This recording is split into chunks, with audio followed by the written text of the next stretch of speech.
says we're live. Yeah, lies. Ooh, I am not ready to do my Vanna White piece.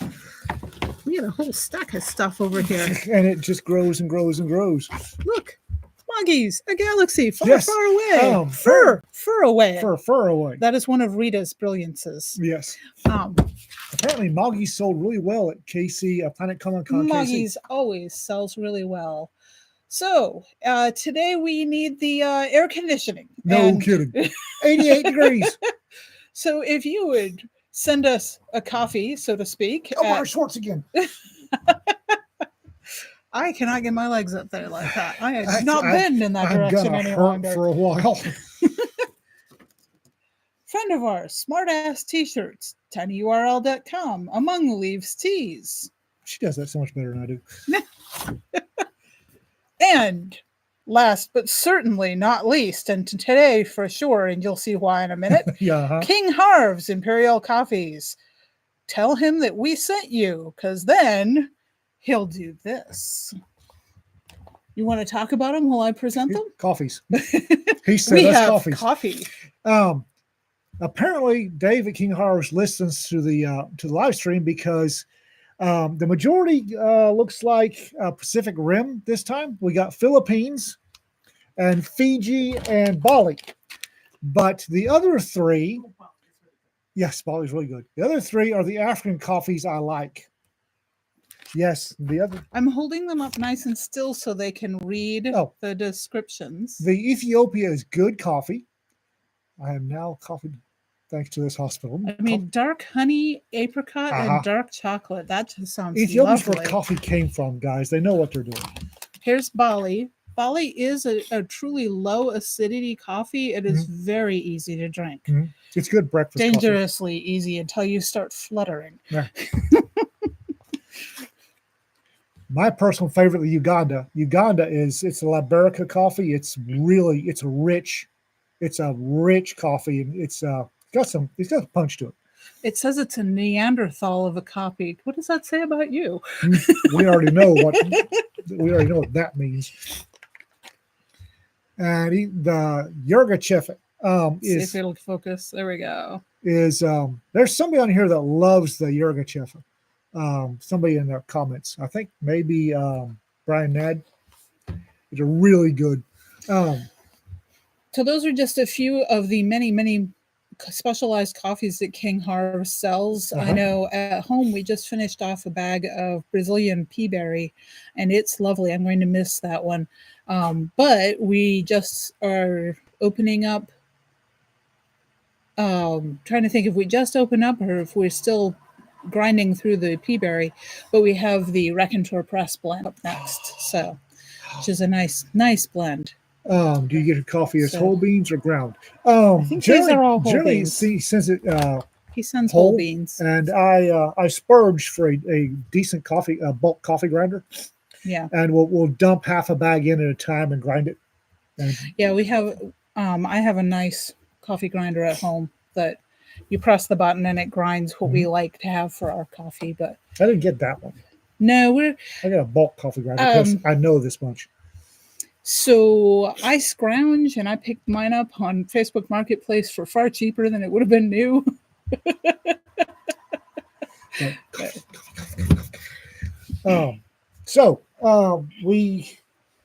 We were well, not we. Dr. Press was at Planet Comic Con in Kansas City this weekend, and happy to say we did rather well. We were in the black, that's all I wanted was our first ever for a mega con. Yeah, just be in the black. Yeah, and we made it. Yep.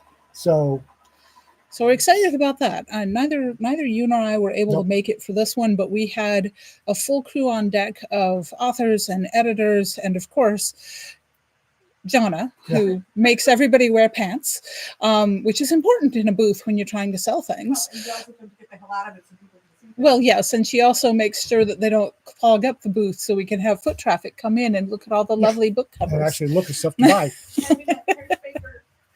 Yes, we got. They got to meet, and I got to see a picture of. I would love to meet him in person. That will have to happen. Parrish Baker, who writes his Erna Semper for us, and and I follow his Substack. I think I do too. Yeah, he's been serializing some really interesting fiction. Oh, outstanding! Yeah, I enjoy his stuff. I'd like to thank Rick Cutler for showing up and hawking our wares, and Wally. I believe Wally's on here somewhere. Yeah, I thought I saw Wally earlier. To show up and help us hawk. And we had Nick and Mike, our editors and authors. Minions, yes. High class muscle. That's high what class they are. muscle. Yes. There's Wally. There's Wally. So. What? Padre, yes, I think so. Moat is more odds than ends, and it's a prompt group that I started years ago. Okay. And there's Wednesday prompts, and it's when I started it, the idea was to do very loose, freeform prompts that were just to spur people on to actually write every week.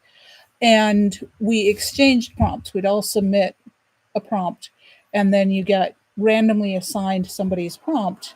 This is based on something I did well over a decade ago. And I'm not participating in Moat this year because too much else going on. But there's a handful of people that are just dedicated to it and do it every single week. And it's a lot of fun because you never know what you're going to get. And if you forget to send in a prompt, there's always the spare prompts, which come to us courtesy of a friendly Minotaur. And they have a strange bent to them, but as Minotaurs often do. So, yes, Rick is good people. I am looking forward to meeting him in person as well.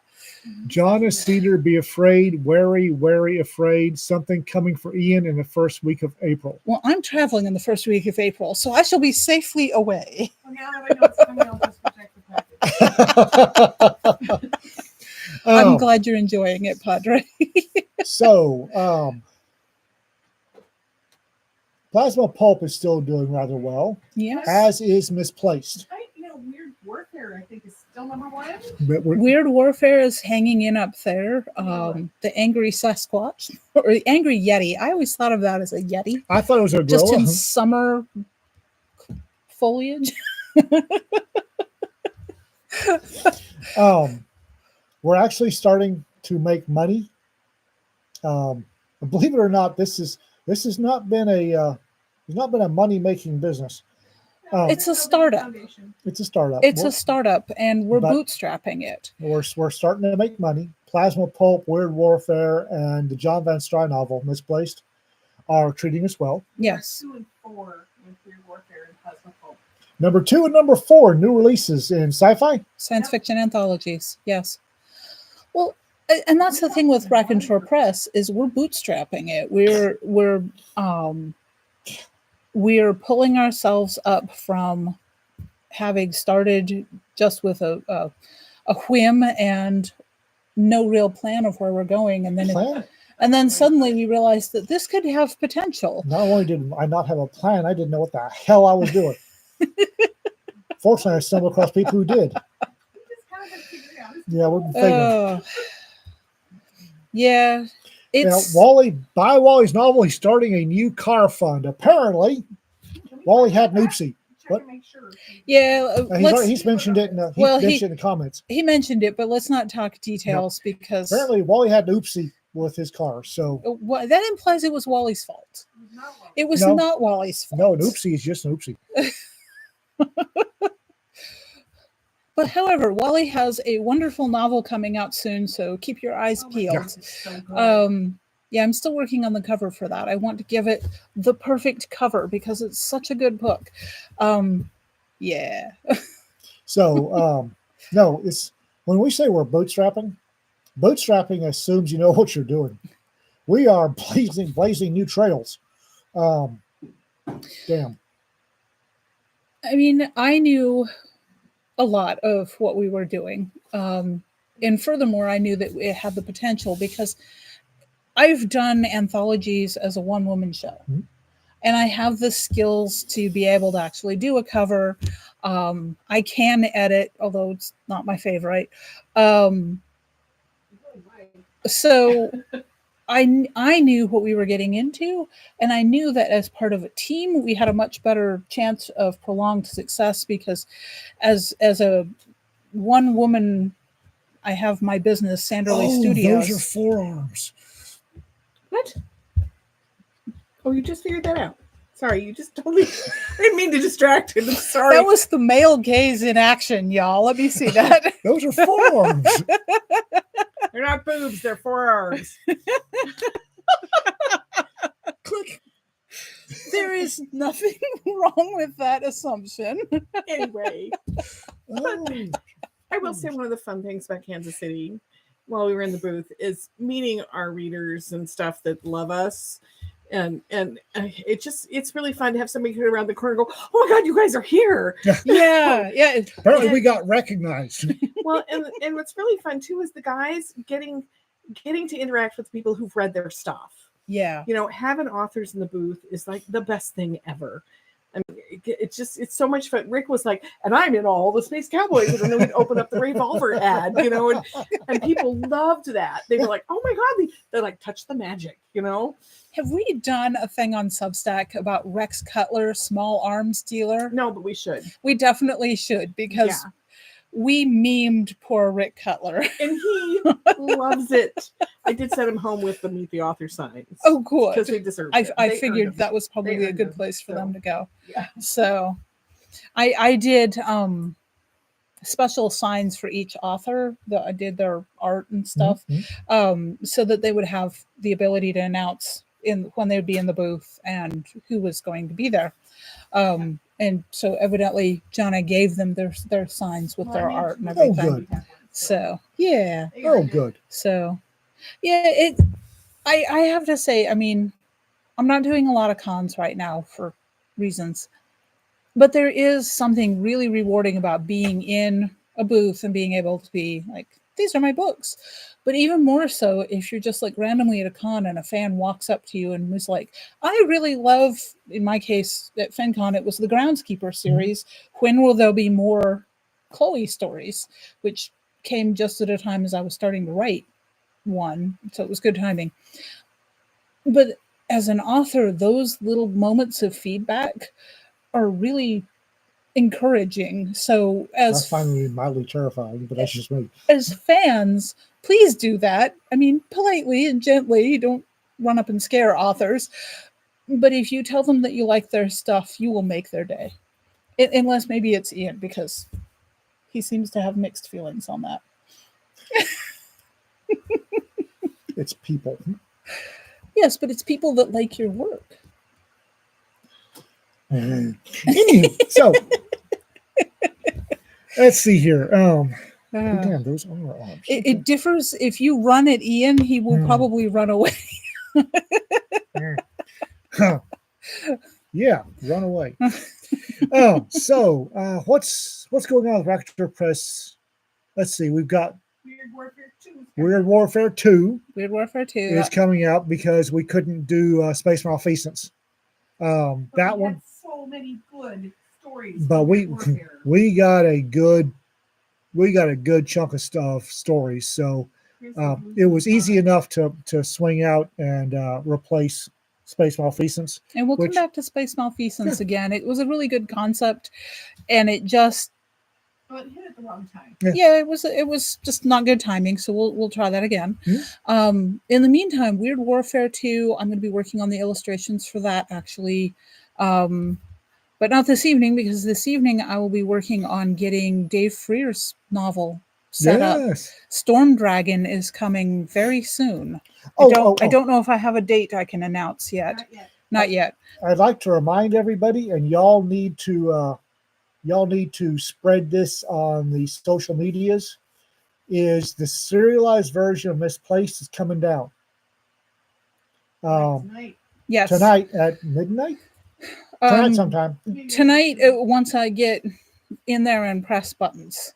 So, because then it takes Amazon some time, so I can't predict exactly when. Misplaced will become the serial version, the 3-part serial will be coming down. It has to, so that we can put up the novel. And then we got the Dead Tree and the full novel coming up after they're down. And there's some bonus material and new illustrations in Misplaced. So what we're hoping for is super fans that will have bought the serials and will also like to buy the novel. But we also know that a lot of you would have waited and not wanted to do the serial or waiting for the novel to drop, and it's coming. That's why we're doing both. Yep. That's the idea, is to give everybody what they want and then some. That's how it's the whole, I mean, it's cheesy. Oh yeah. But wait, there's more. It works. It is a tried and true sales tactic. Well, not recent. Well, for the serialized, the way we're doing novels with the wait, there's more. It's not something that's been tried widespread recently. It's a time-honored tradition, but it fell out of favor. And I'm really, really, really waiting to see how many people jump on the bandwagon. I mean, we've led the way with anthologies. And we're starting to see a lot of people now do anthologies, and they're using PubShare, which I think is excellent because PubShare gives authors the ability to see what's going on, and it takes a lot of the burden off of small publishers, micro publishers in particular, so that they can actually. I remember being a micro publisher. There are too many people on the team now to call ourselves that. Good days. Quiet. Nobody knew us. I will tell you, we've heard more contract horror stories. Oh, I'll bet. Well, and that's the thing is we will happily show our contract to anyone that asks for it, because we want authors to be in partnership with their publishers. And I mean, I have signed bad contracts, never anything egregiously bad. I wasn't giving up more than a short story. I signed a decent contract that wasn't ever enforced. Right. And that's the other thing too, is even if you sign what looks like a good contract, if the publisher has no honor, you're stuck as an author, which is what PubShare gives us, is the ability to be able to be transparent with our authors, so that they know how many sales they are, what monies they're going to expect, and when. And one of the reasons that we're taking in the shorts, finance-wise, is we're making sure everybody gets paid. Yep. Yeah, that was the single biggest grouch. I would say we're not taking it in the shorts, but we are not taking the lion's share of the book money. I think Rita got $13 last royalty check. She's in like 2. Yeah. Pierce is in 10. Yeah. It is little tiny increments, but the more and more you do, the more those little trickles come together and start to form a bigger rivulet. And that long tail of income is what. Yeah, the long tail on Ghosts of Malta, they're almost at 1,000 books sold. Yeah. So their long tail has been a nice little chunk of change. So. And that's the thing, is that all of these books that have been out there for years now, every time they sell, and at conventions especially, like this Comic-Con, we'll have somebody go home and buy the whole dang anthology set, which is staggering when we've got almost 50 of them out there. We're about to have 50. Weird Warfare is 50. Yeah, so Weird Warfare 2. The backlist. 2 is 50, right? 2 is 50. Yeah, Weird Warfare 2 is 50 novels. 50 anthologies. And the backlist is one of those things that when that sells, the authors are still getting paid for that. The editors and the illustrators. Which is something else that's starting to take off, is the perpetual payment, which I am I changed one thing. I got one thing changed. Well, but see, okay, so I'm going to play devil's advocate for a minute. If you have a very small press and they're handling all the bookkeeping in-house, and frequently very small presses are like one dude, when they get to the point where they're selling a book a year, there's no point in trying to send somebody a check for 3 cents. No. So I get why they do that with we're going to stop paying you royalties after so long, but you don't have to do that. That's what we've proven, is that if you have a really good backlist and you have books that appeal to people that aren't so specialized, so niche, so badly covered, dare I say, you'll have people that will go back years later and buy those books. So yeah, backlists, it's a thing. I always hate bringing up the bad covers thing because I feel, I mean, it's important, and people don't get that. Covers are what sell the book. Covers are what sell the book. And I hate to criticize people, but sometimes we've got a Cedar, so I won't tell you. And I can't do everybody's covers. We've got a Cedar, but I won't tell you. So John Van Stry's, and then Wally's is next. Wally's is the next novel, but Dave Freer's book will be out before Wally's book. So Dave Freer's is it's a juvenile. It is a boys' adventure book. So it will not be serialized.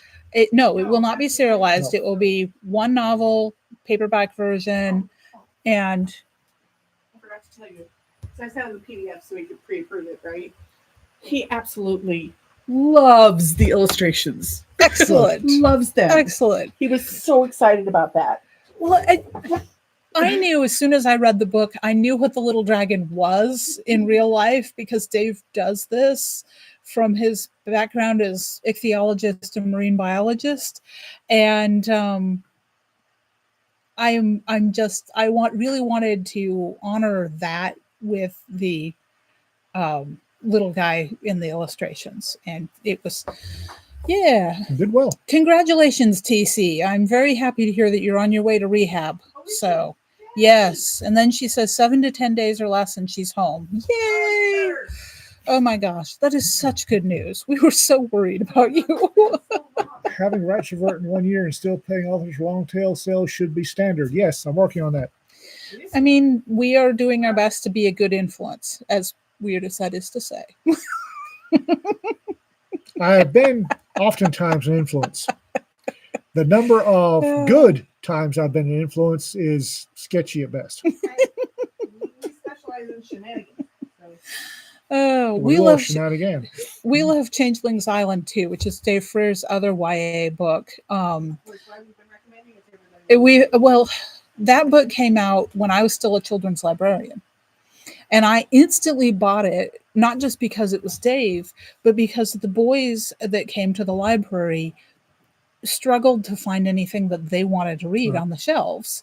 So Changeling's Island was very popular as soon as I brought it into the library because the cover is a boy fishing. And it's Dave, so it's not like mundane. Changeling's Island is excellent. If you haven't read it, definitely go get it. So it was, the cover appeals to boys. And it's something a little bit different. And the pity of it is that it actually checks the boxes for a lot of the YA inclusion thing, because the main character in Changeling's Island is an Aboriginal boy who's struggling to find his place in the world. And so it is Changeling's Island is excellent. And if you liked Changeling's Island, you will like Storm Dragon. It is much in the same vein as far as the character of the boy that's the main character. So, Rick, that is almost certainly not going to happen because of copyright and rights issues.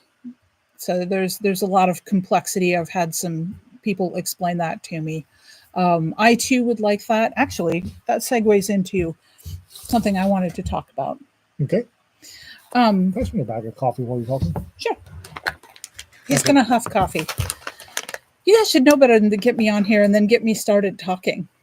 So Ben Yallow gave me this last weekend when he was up, because I was talking about having read the first Telsie Amberden short story. And I had written up a contemplation about it on Mad Genius Club. And I really, really love James Schmidt's work. And for those of you that are not familiar with this author, please do go find this or one of his other books, which is of Kara's, is brilliant. But this story in the book I read first when I was probably about 12 years old, somewhere between 10 and 12.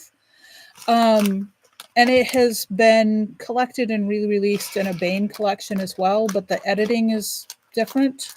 So Ben wanted me to get the original version that was as the author wrote it and hadn't been edited. And the thing is I read it as a girl, and then 20 years later, I read it again as an adult and a mother. And there's so much to that story that I did not catch as a little girl. And it was one of those interesting conversations at Mad Genius about stories that you read when you were young and then read later as an adult, and how your perception of them changes. The story hasn't changed. Yes, he's definitely addicted to coffee. And this is news to who? Mike, I completely understand the distraction.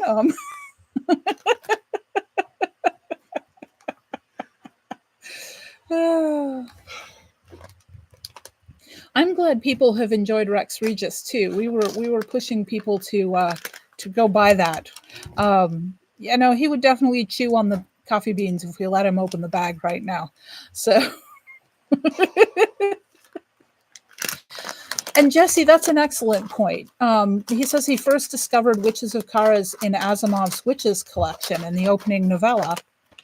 And that happens a lot, where I know I found authors that way, where I would buy, or well, being me, check out from the library when I was a kid. I would get a collection or an anthology and discover authors, which is kind of the point of what we're trying to do with Rack Press. I've said from the get-go, that's what we're trying to do. Yeah. Coffee bag ASMR thing going on right now. Yes. Wow. Wow. Oh. It's coffee. But that's the other thing too, which is that we're hoping to do with the best of when we release that is I really want that to be an annual thing for people to be able to have an entry point to our anthologies that doesn't involve buying 50 of them at once. But please, if you're of a mind to do so, buy 50 at once. By all means. Amazon makes it so easy. There's a button right at the top of the series page where you can just press it and it buys all of them. Yes, I know. It's dangerous.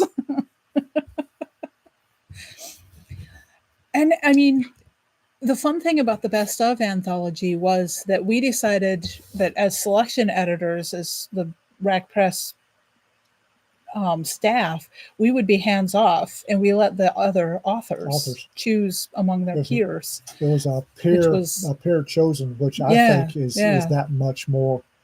I think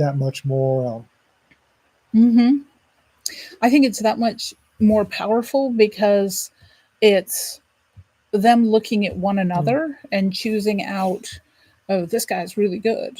And there was some stories in there that just knocked our socks off. This guy that writes the same, like I do, though so much better than me, is such an affirmation. At least I think so.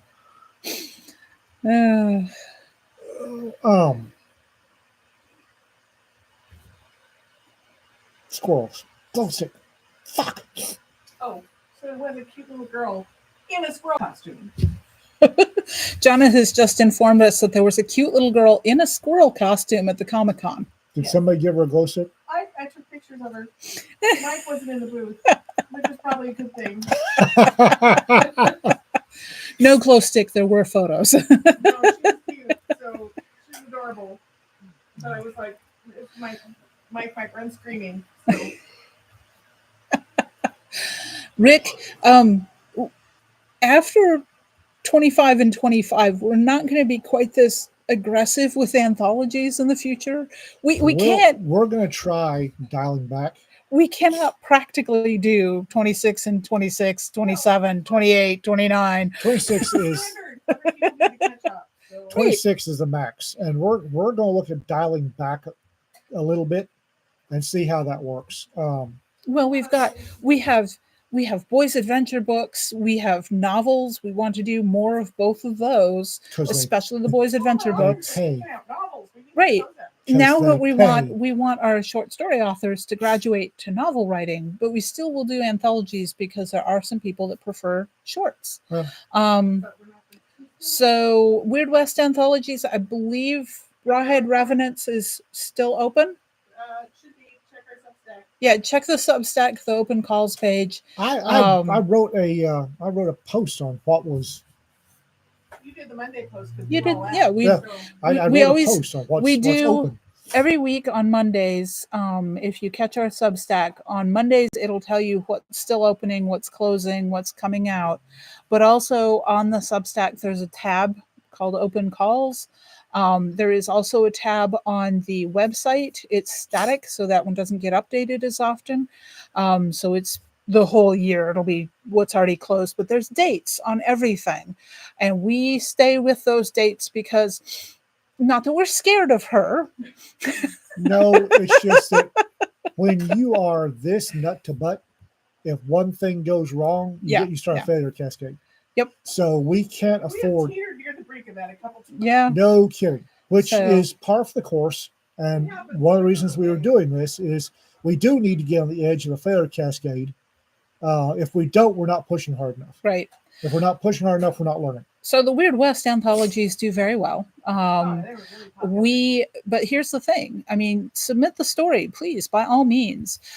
We only accept the best of the best, and that's why our books do really well. And we are, and we're very picky about it. That's why Space Malfeasance didn't make the cut, because we didn't have enough that were on theme to make a full book. So will there be more? I don't know yet. Not this year. We have everything scheduled for this year already. Yeah. So again, check the open calls. So, and John, that's perfectly legit. He says he prefers to buy more Raconteur anthologies instead of paying on Substack. Then don't. Yes. Yeah, you don't have to do a paid subscription on Substack. Okay. Yeah, Substack has 2 levels. One is free, and it just say no thanks when it asks if you want to do a paid one. And the other one is a paid one, which people do because they like to support us, but it is by no means necessary. We very rarely do anything behind a paywall for the Raconteur Press Substack, and never anything like the open calls. So. We're also on X, and we post it all over there too. Yes, and it's on X if you are there. Same thing with my Substack. You can pay. You can buy a paid subscription to my personal Substack, but if you don't, you still get to see everything for free. I'm a little different in that I will, if I'm doing download of work in progress fiction writing, I will actually put that behind a paywall, but that's because I'm going to publish it on Amazon later, and I don't want Amazon to come back and be like, "You already published this." When I start writing actual fiction again, I don't know if y'all follow my personal Substack, but I'm off on the tactical stuff, doing tactical downloads. When I get back to writing fiction, it will be behind a paywall, because again, I have to protect my interests. Mm-hmm. So. When do I actually open my X account again? When people calm down. So never.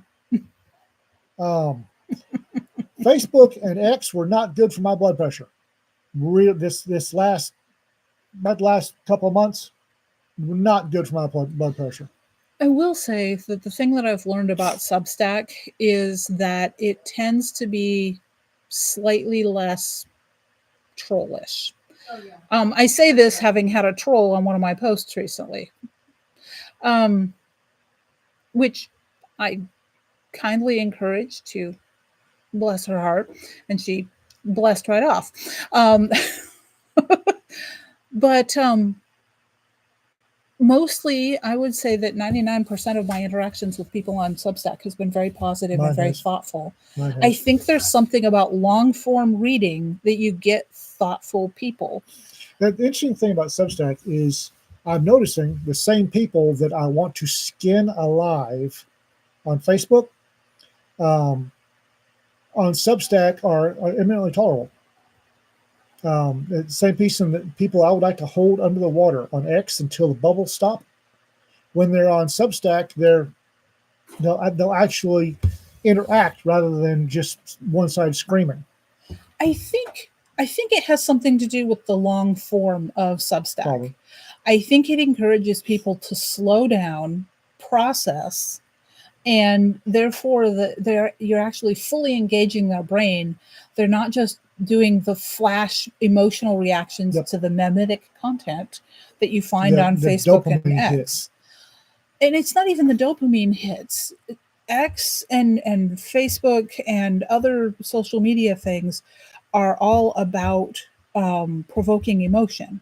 Dopamine and hits. It doesn't have to be positive, because dopamine implies happy, pleasant, but that's not true always. With a lot of these, they want them to be angry and lash out, and as long as they can get a reaction, they don't care what emotion drives it. They need the clicks. Yeah, it's all about reaction. President One says, and Lord knows there's still anything not behind a paywall when it comes to content. That's not actually what I'm worried about. It's Amazon has crawlers that go and look. If you put up a book, they will go and check to make sure you haven't published it somewhere else. Right. They're cheap bastards and the crawlers won't go behind a paywall. So if I publish behind a paywall for paying people. Well, and here's the thing, which is behind the paywall isn't technically publishing it. So it's a private audience. So it's different to them. It doesn't perceive that. Now I will take down stuff. You can have 10% of whatever the work is available in public without violating Amazon policies. And I will often today. No, it's been that way for well over a decade. Yeah, they're liable to change it tomorrow. It's Amazon. No, because Amazon allows you to do the look inside on a book and see up to 10%. So the idea is, for me, and always has been, is taking a page out of the Jim Bain School of Marketing, which is the first taste is free. And Jim Bain used to put out the first few chapters for free. We learned that from Mookie. And you'd get hooked on the story and want to know more, and then you'd go buy the book. And it's a very valid way of luring readers in. It works on the unregulated recreational pharmaceutical market. I don't see why it wouldn't work on books. Right?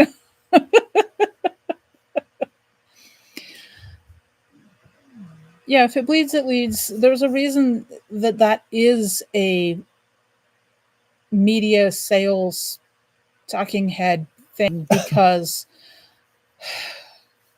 so here's the thing.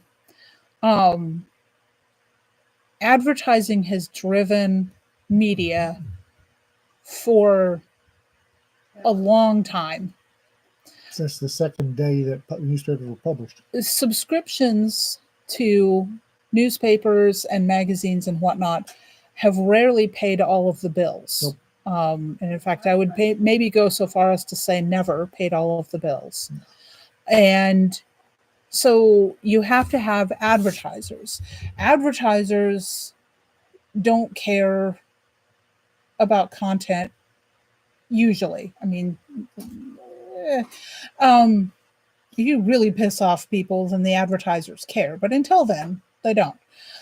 They just want lots of eyeballs on their ads and to see their products actually sell enough to pay for the advertising.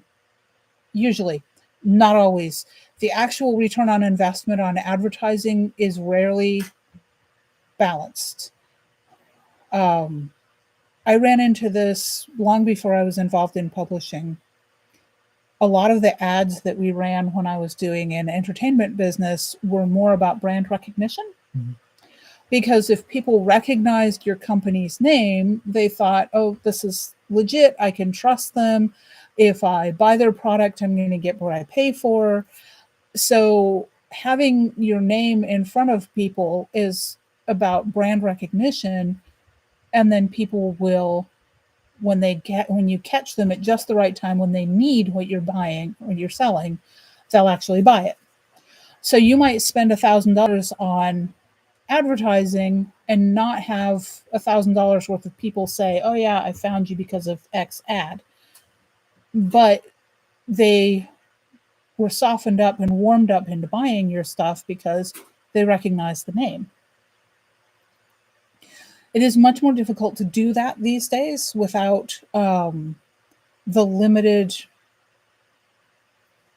avenue to audiences that there used to be with a lot of the gatekeeping. The internet blew things wide open. Yeah, just like traditional publishing still thinks it will work and it won't because the internet blew things wide open. So the idea behind running money into advertising was we can't count on being in the black with running these ads because that's not what it's about. Yep.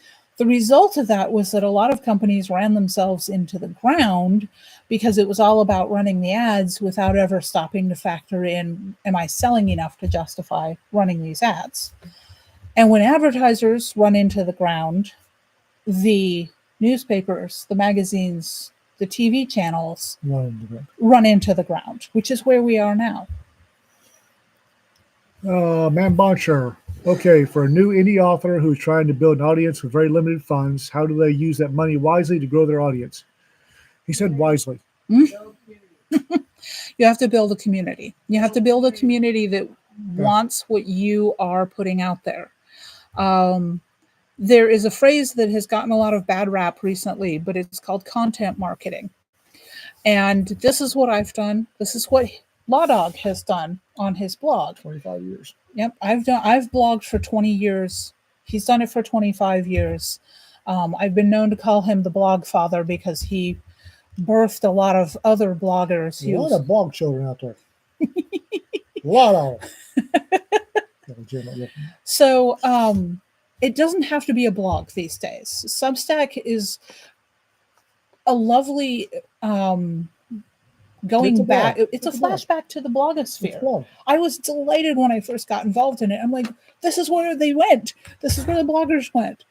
But the other thing you can do is you can do it with YouTube. You can do it with a website. It's a little bit harder because your discoverability goes down to almost nothing. In these days where Facebook and Twitter control, they want everybody in a paddock, in a corral. Yeah, they don't want outbound links. No. They really punish outbound links.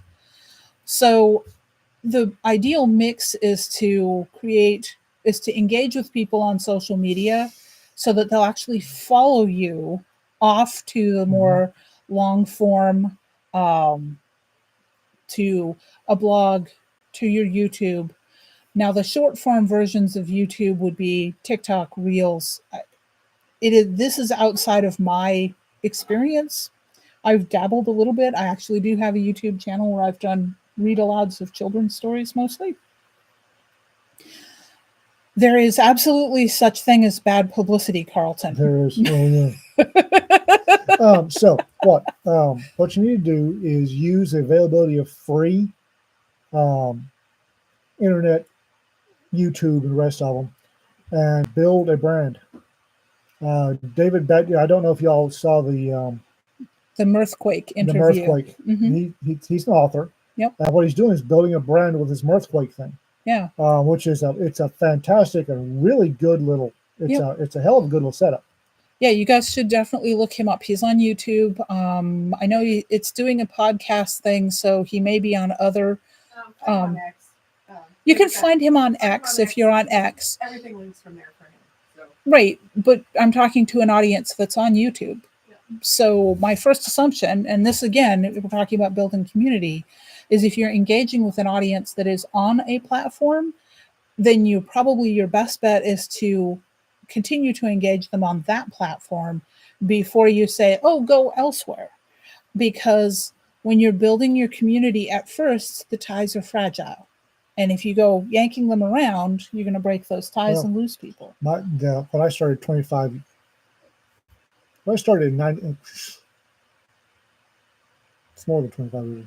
What I started in 1994 was building an online personality, this wisecracking cop. 1990. Breathe. It's okay. Just breathe. No, he touched something I and didn't. The only thing I touched is my white legs. He's wiggling his legs because How the hell did that do? it's just split screen. Don't worry about it. How do I unfuck this? You're still going. Go over here. Yeah, no, we're still going. Go up here in the corner. So, no, that's tabs. Okay. This is gonna drive me nuts. Let me see for a sec. Oh wait, I know what I'm doing here. Sir. There you There go. it is. Over here to the green dot. Kiss my butt. It's not touching. Oh. Ted's right. It was in the last millennium.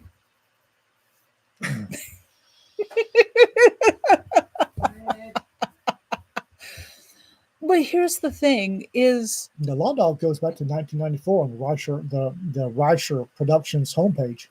They had very primitive forms.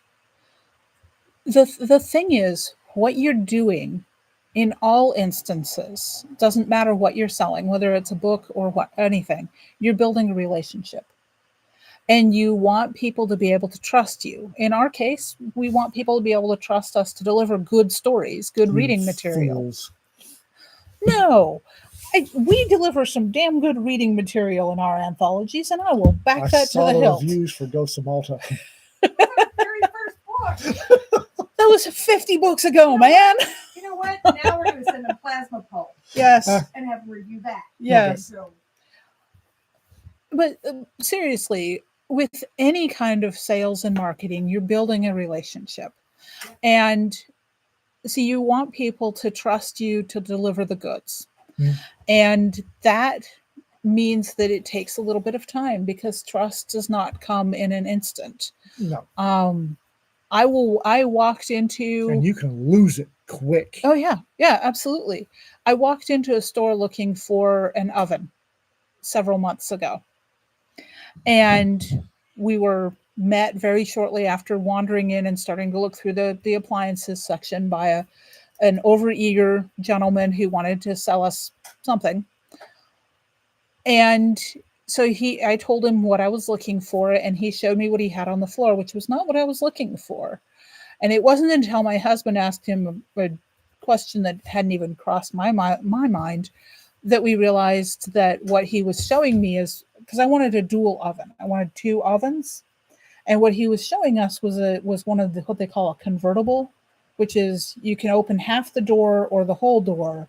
And there's a panel that slides in there. So you can sort of have two ovens, but you can't have more than a 50-degree temperature difference in those two ovens, which is not what I wanted to be able to do. So this guy lost us because he went from, okay, I'm the expert. I'm going to guide you through this experience of buying an oven. And all of a sudden it was obvious that he was trying to push what he had there, but it wasn't what I wanted or needed. And we walked out. I mean, we said, we're still shopping and we'll be back, which is the death knell for any sales. And we went elsewhere. And it's funny because we went to Lowe's, and I wandered in and they checked in with us and wanted to know if we wanted help. And I said, this is what we're looking for. And they're like, okay, it's over there. And he didn't walk over there with us. He let us go and poke around. And then we came back and we asked. This young man, he knew we didn't want our hands held through this process. So there's many different sales techniques. And I actually had to study this at one point in my life. You can go out and you can get a book, and I think you can actually get it for free out there as an audiobook or a book. And it's Dale Carnegie's How to Win Friends and Influence People. It is a classic for a reason. You might not find it wholly applicable to what you're doing, but I assure you that there are things that you can learn from that you can apply to not just marketing your books, but life in general. And then the other one, if you really want to build your sales technique, is anything by Zig Ziglar. Yes. And the man's funny, first of all, which I find much more palatable than some of the other stuff that I read.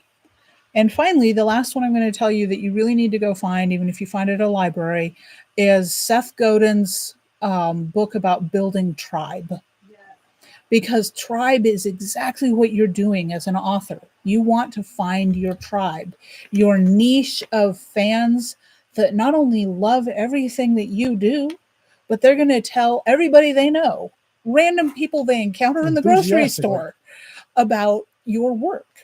And once you find your tribe, that's when you really start to build the audience that will lead to selling 1,000 books as soon as you, 1,000 copies of a book as soon as it drops. That's lovely. Amazon has some tools that help that are not Amazon ads. This isn't what I'm saying. If you don't already have your Author Central set up, do so as soon as you publish your first thing. You will be able to get Amazon followers, and that will give you an idea of how many people will get notified by Amazon when you release your book. Suggest gently to people on your blog that when they buy your book, they might also want to click follow author so that they'll get notified when your next book comes out. Those are free tools that you can use in one of the biggest marketplaces in the world. So these are all things that authors should be doing. And I am totally just like teacher mode just clicked on today. I'm sorry. I don't have to say anything. My squirrels. Yeah, TC, it is kind of a great feeling when you find your people, because I have managed to do that a couple of times in my life. First with Baines Bar. I had no idea before that. I had never met anyone that read the way I did. I was the weirdest person I knew. I show up on a random TV forum, start telling stories, and you tell good second stories. Millennium later. You have been doing this for millennia. You can stop saying you have no idea how to do this. Ooh, finding the tribe is like playing dice with aliens. I like that one. Dice with aliens, and they've shaved the little buggers. I do not have any female friends before 5 years ago. It's hard to find other women that think like we do. I know, Katie. And Writer Dojo is another good one. Now, it's a completely different basis. Any of you that aren't already familiar with Writer Dojo, it is very geared towards the art of writing and traditional publishing models. It's very complementary to what we do, but it's very different. Except the part where we're a bull in a china shop. Well, I mean, I have always been fiercely independent, which is why I'm independently published. But I joined up with Raconteur Press because I really believe in what we're doing. No, none of us are fiercely independent at all. Not one of us. It has been pointed out to me that fierce independence can be a reaction to trauma. No. But on the other hand, Rack Press is a really great team, and we've had to shake out some of the wrinkles and creases so we didn't rub each other. But I think we're all geared towards, we want this to work because we want people to be able to have good things to read. I like to eat. And we want to support authors. And yes, paying for books is how we keep doing this. And that's the case with any author, is if you don't buy their books, they're not going to write that next book.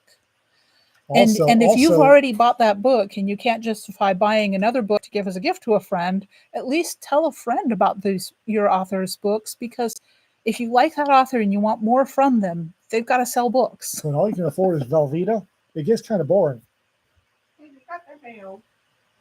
I don't know. I can do some mean dips with Velveeta and. Okay, so let's see here. The next book coming out, the next novel coming out, the next children's book coming out. Children's book coming out. I'm off on tactical stuff again, so if Okay, he keeps saying tactical stuff, but let me tell you this, especially you ladies.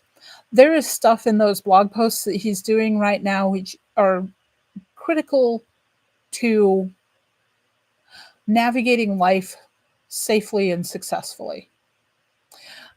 Big heavy stick. Okay, a big heavy stick is hard for me to carry around. I am small, delicate female. I would rather have a bang stick that hurls projectiles at faster than big heavy stick can swing. Yep. So yeah, no, the posts that he's doing right now, I urge you. They don't have anything to do with publishing. So if you're all in the publishing and book writing. But this is the thing here, and this is the other critical thing about marketing for authors. Please don't just write about writing. You're not marketing to other writers. I'm not having that issue right now. You're marketing to readers. And so mixing up your blog. I mean, I do garden journals, I do illustrated poetry, I do book reviews because that appeals to readers. So don't, if you're going to blog, if you're going to build a community, don't just talk about writing, particularly not how to write. That's not your audience. I have learned something I apparently Rita forgot to tell me, is that when I'm thinking and writing, I pace with a really, really mean look on my face. It's kind of cute, actually. Apparently, some of the ladies at the blanket fort at the raisin farm were getting nervous. I am being offered yucca stalks in the chat. Why? I think because I talked about big sticks. Hey. Well, folks, we are getting towards the end of it. Does anybody have any questions? Oh, I'm sure there are questions. I'm just not sure we're going to want to answer them. Right? Where is my cute Italian man in his leather pants? In Italy. Oh, now there's a question. How should a person who wants to write about a small town police or county deputy character but has no idea how law enforcement actually works gain enough know-how to fake the fun? Okay. There. I'm happy to tell your introverted self that you're going to have to go grab some coffee money. And then I will guarantee you your local police department or sheriff's office has somebody that will do public information officer duties. Invite that person to a coffee shop for a coffee and pick their brain. You may have to. It might not be their turn to share the brain cell, but sooner or later it will come through the circuit and talk to them. Also, DAs or state's attorneys are generally elected officials, and they like to get reelected. So if you show up and say, "Hey, I need to talk to you about this," IR author, I need to talk to you about this this book I'm publishing, they'll probably talk to you. Michael Brent Collins at LTU, he was the moderator on a panel I was on, and I mentioned this. He said, "Yes, you can look like a murder hobo and show up at somebody's door and say, 'I'm an author writing, and I want to write about you.' And they'll say, 'Well, come on in, murder hobo, and I will show you the secrets of my house.'" He's not kidding. Authors say, "I'm an author," especially if you have a book to show them, will open a lot of doors. And the other thing too is that you won't get necessarily a nuts and bolts how it works, but the Law Dog Files is a lot of fun to read and will give you some glimpses into the lighter side of law enforcement. And there's in small towns, there's a lot of light sides. There's a lot of dark sides too. My first sheriff told me that that small town law enforcement was a special thing, and most cops couldn't do it. Yeah, no, I can easily believe that. No, talk to your, you have a sheriff that needs to get reelected, show up with a box of your books and say, "Hey, I'd like to talk to you about law enforcement. This man who wants to get reelected will talk to you." And when you do stuff like that, when you approach an expert, have some cogent questions prepared rather than just tell me everything, because that's too broad. So if you've already got an idea of what you want to know, that will also lead into that will lead into further conversations as well. Hey, my small town cop is going to do this. Is that realistic? Yeah, that's a really great question, is to be able to do something like that. Okay. Sanford, the teenage African warlord story is not out there. Nice try. That's on Facebook somewhere, but my Facebook page is locked down pretty hard. So if you're looking for the African warlord story, sorry guys. I have to be mildly drunk at a convention to tell that one. Ben Boncher, you can probably email as well. And I'm sure that there's some books. I mean, off the top of my head, I'm trying to think. Ben English's book is good. Very Texas State Police. Department of Public Safety. Yeah. And I'm sure there's some other ones out there that are good along that kind of line of just kind of a personal memoir of. It's a small county in Idaho. Is that what I hear? Rural Idaho. Okay. Go to their webpage. Take a look for Public Information Officer.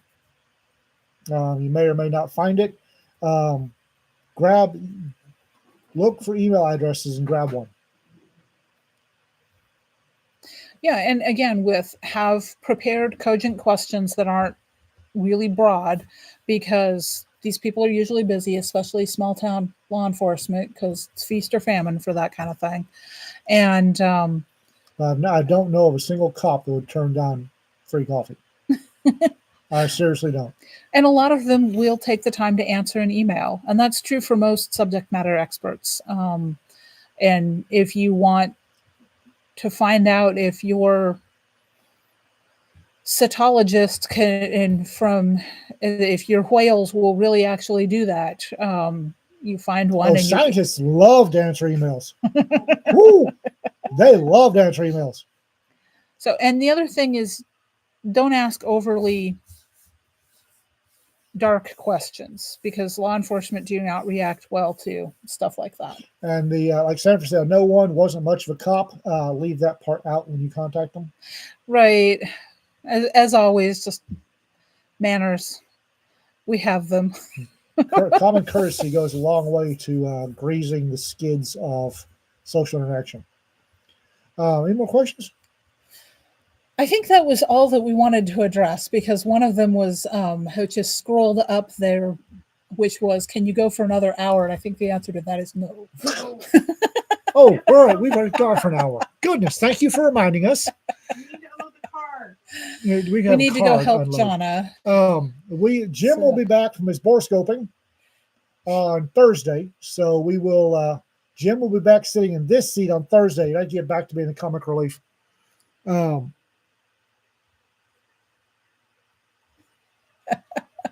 Greg, we will leave that up to your imagination. What?